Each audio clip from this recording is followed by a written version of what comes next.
Hello. कैसे हैं आप लोग? आई होप सब अच्छे हैं और अच्छे से पढ़ रहे हैं। तो आज हम एक टॉपिक के बारे में पढ़ने वाले हैं जिसका नाम है पॉपुलेशन डिस्पर्शन। तो population dispersion as the name is suggesting, इसमें हम पढ़ने वाले हैं that how a population is arranged और how a population is distributed in a given area. तो हम लिख लेते हैं कि पॉपुलेशन डिस्पर्शन क्या है। It is the distribution pattern और arrangement of a population in a given area of या फिर हम इसको ऐसे बोल सकते हैं of the individuals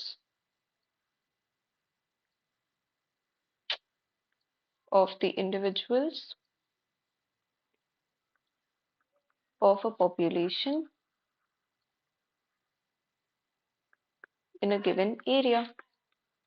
एक एरिया में एक पॉपुलेशन के इंडिविजुअल्स कैसे डिस्ट्रीब्यूटेड हैं या किस पैटर्न में डिस्ट्रीब्यूटेड हैं, किस तरह से अरेंज्ड हैं, उसी को हम क्या बोलते हैं? Population dispersion. ठीक है। It can be of three types.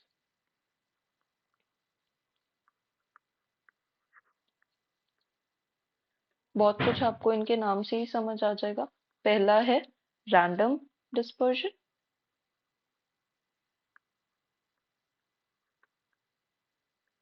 दूसरा है रेगुलर डिस्पर्जन,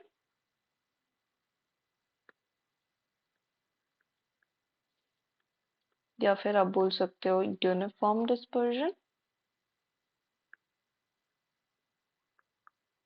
और थर्ड है क्लम्प्ड डिस्पर्जन। तो एक एक करके हम इन तीनों को डिटेल में समझेंगे कि कौन सा डिस्पर्जन क्या अरेंजमेंट को बताता है। तो सबसे पहले देखते हैं रैंडम डिस्पर्जन। लिख लेते हैं हम इसको।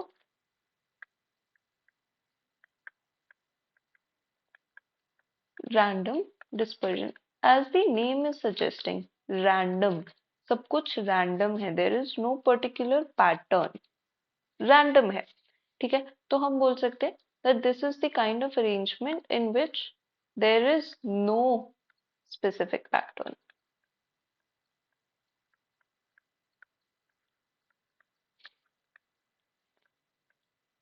Of distribution.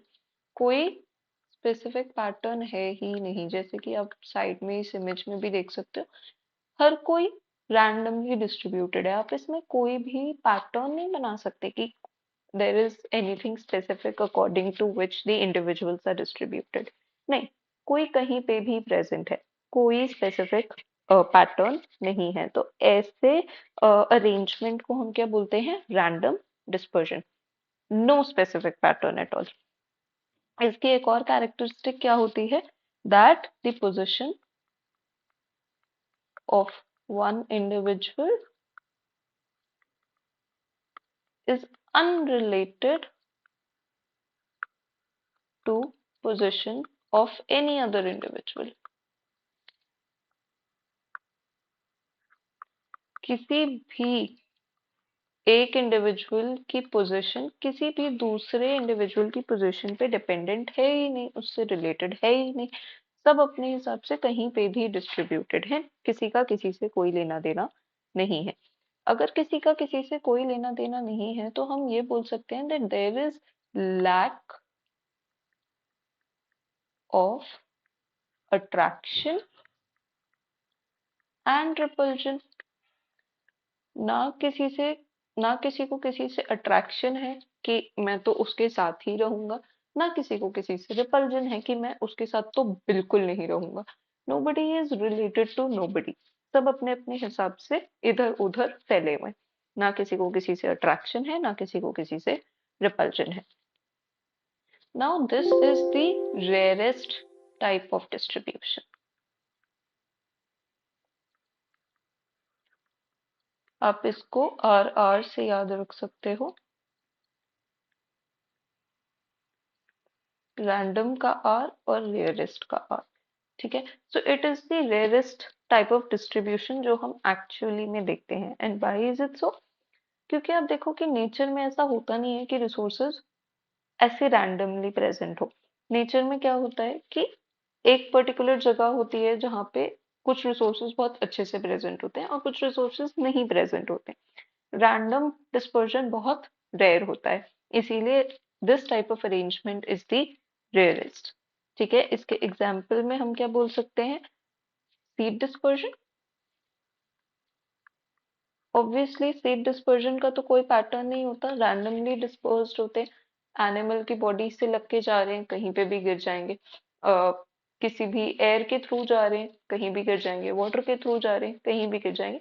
तो उनका कोई स्पेसिफिक पैटर्न नहीं होता, तो उनको हम बोल सकते हैं that they follow random dispersion pattern. I hope पहला dispersion pattern that is random समझ आ गया होगा। Second type of distribution pattern is, as we said, uniform, या फिर आप बोल सकते हो रेगुलर डिस्पर्शन।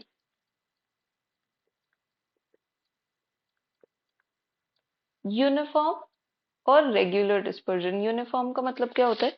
एक प्रॉपर यूनिफॉर्मिटी मेंटेन्ड है, जैसे कि आप यहाँ पे इस डायग्राम में भी देख रहे हो। एक प्रॉपर पैटर्न मेंटेन्ड है, एक प्रॉपर यूनिफॉर्मिटी मेंटेन्ड है, हर कोई एक दूसरे से यूनिफॉर्म डिस्टेंस पे प्रेजेंट है।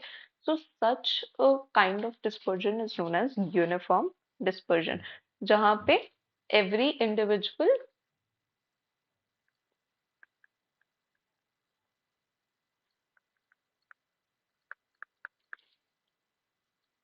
is more or less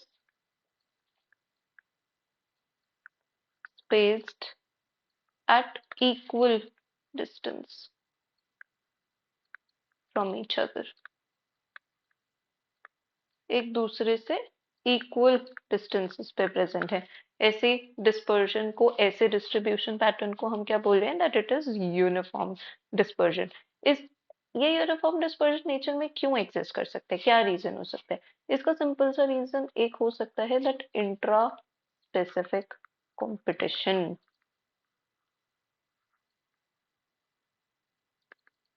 may be present।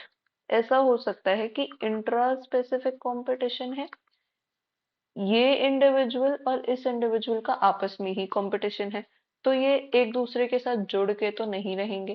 Similarly इसका इसके साथ भी कंपटीशन है, इसके साथ भी कंपटीशन है, so obviously they will remain at a certain distance from each other. एक दूसरे से कुछ कुछ डिस्टेंस पे प्रेजेंट रहेंगे, बहुत ज्यादा क्लम्प होके नहीं प्रेजेंट होंगे। सिमिलरली रैंडम में हमने बात करी कि किसी का किसी से कोई लेना देना नहीं है, लेकिन अगर दो लोगों के बीच में कंपटीशन है तो वो रैंडमली भी नहीं डिस्ट्रीब्यूट होंगे ना, क्योंकि रैंडम में तो पास पास भी हो सकते हैं, लेकिन ये तो पास पास गुजारा नहीं करे क्योंकि इनके बीच में इंट्रा स्पेसिफिक कंपटीशन है।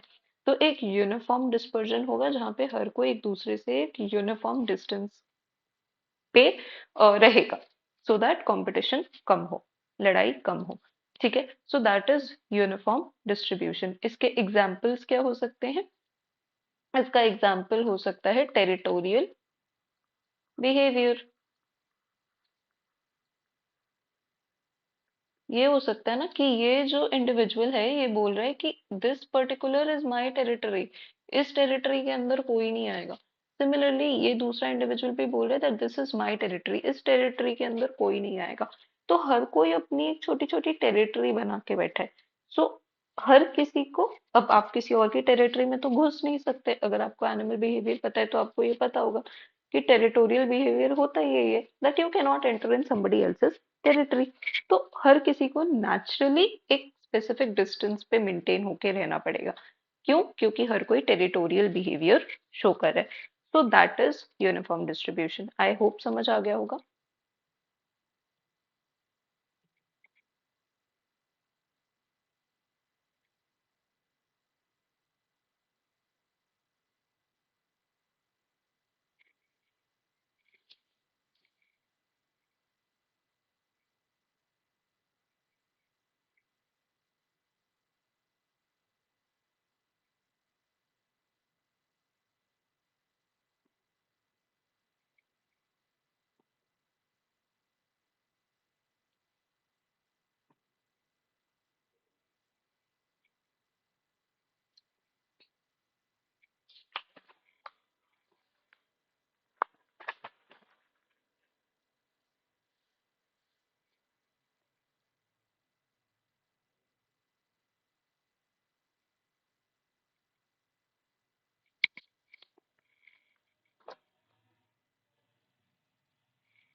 So I hope this is clear. So let's move to the next kind of dispersion pattern, which is clumped dispersion.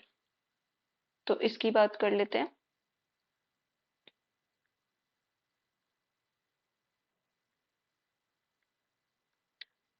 Clumping का मतलब क्या होता है? एक साथ जुड़ जाना, एग्रीगेट हो जाना. तो क्लम्प्ड डिस्पर्जन भी यही होता है, जहां पे individuals are living as a clump of some individuals. कुछ लोग आपस में एक ग्रुप बना के रहते हैं, क्लम्प बना के रहते हैं. ऐसे डिस्पर्जन को हम क्या बोलते हैं? क्लम्प्ड डिस्पर्जन. तो इसके कैरेक्टरिस्टिक्स क्या होंगे? Obviously individuals will have force of attraction, क्योंकि अगर फोर्स ऑफ अट्रैक्शन होगा तभी तो साथ रहेंगे. अगर फोर्स ऑफ अट्रैक्शन नहीं होगा तो क्यों साथ रहेंगे? So individuals will have force of attraction which will compel them to live as clumped, जो कि क्लम्प बना के उनको रहने के लिए मजबूर करेगा. पहली चीज.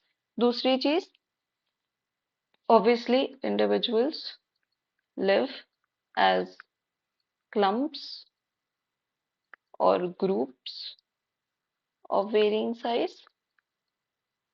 कोई बड़े ग्रुप्स हो सकते हैं, कोई छोटे ग्रुप्स हो सकते हैं, लेकिन हर कोई अपने अपने ग्रुप्स में रह रहा है. That is clumped dispersion. तीसरी चीज क्या हो सकती है?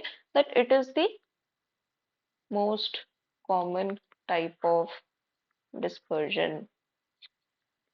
जब हम रैंडम की बात कर रहे थे तब मैंने बोला था कि नेचर में ऐसा होता नहीं है कि रिसोर्सेज रैंडमली डिस्ट्रीब्यूटेड हो, रादर दे आर क्लम्प्ड. कि एक पर्टिकुलर जगह पे एक पर्टिकुलर रिसोर्स बहुत ज्यादा मिलता है, दूसरी जगह पे उतना अच्छा नहीं मिलता है.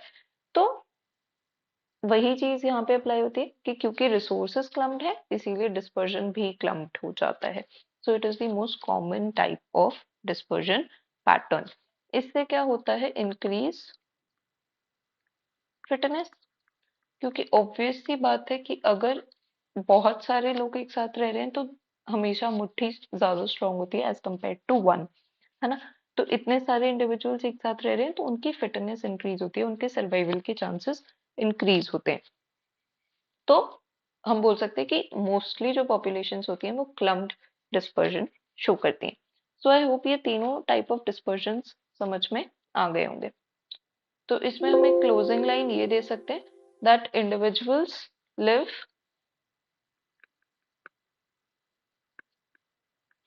in areas of high abundance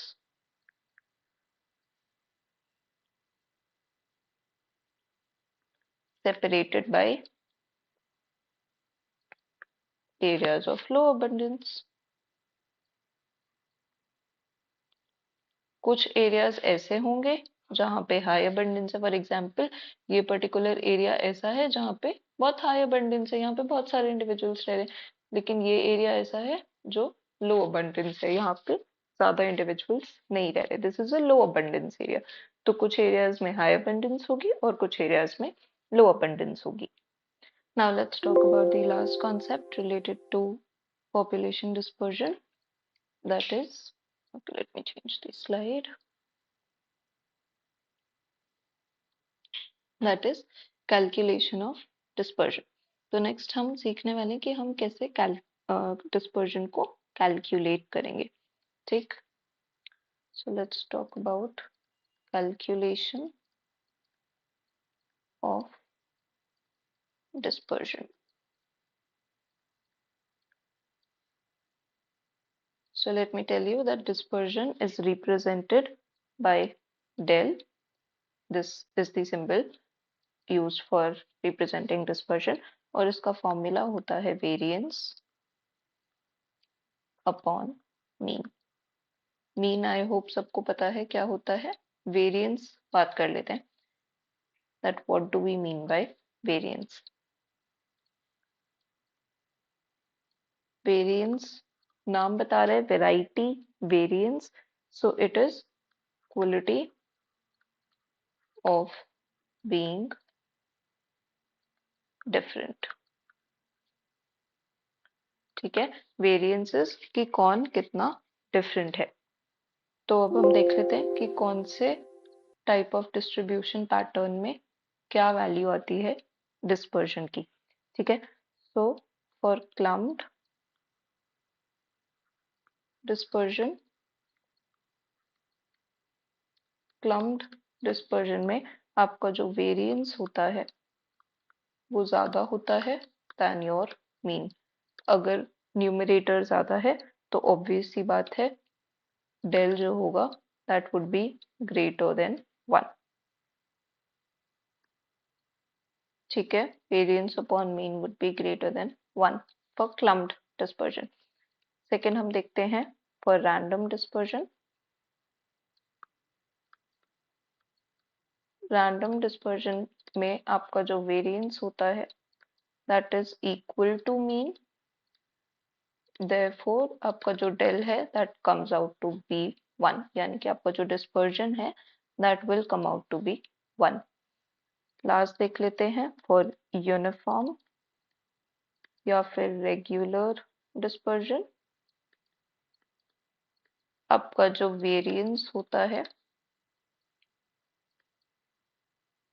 वो कम होता है than your mean. That means आपका जो डेल होगा वो 1 से छोटा होगा। ठीक है, so that is how you can calculate the variance. I hope समझ आ गया होगा। So with this we end this topic of population dispersion. I hope सबको समझ आ गया है। अगर कोई भी डाउट है please put in the comment और you may mail me at the given email address. Also for the PDF of this lecture, अगर आपको इसका PDF चाहिए you can join me on my Telegram channel called Biology Lounge. वहाँ पे आपको इसका PDF मिल जाएगा। Thank you for listening. I hope you enjoyed this lecture. Happy learning. Bye bye.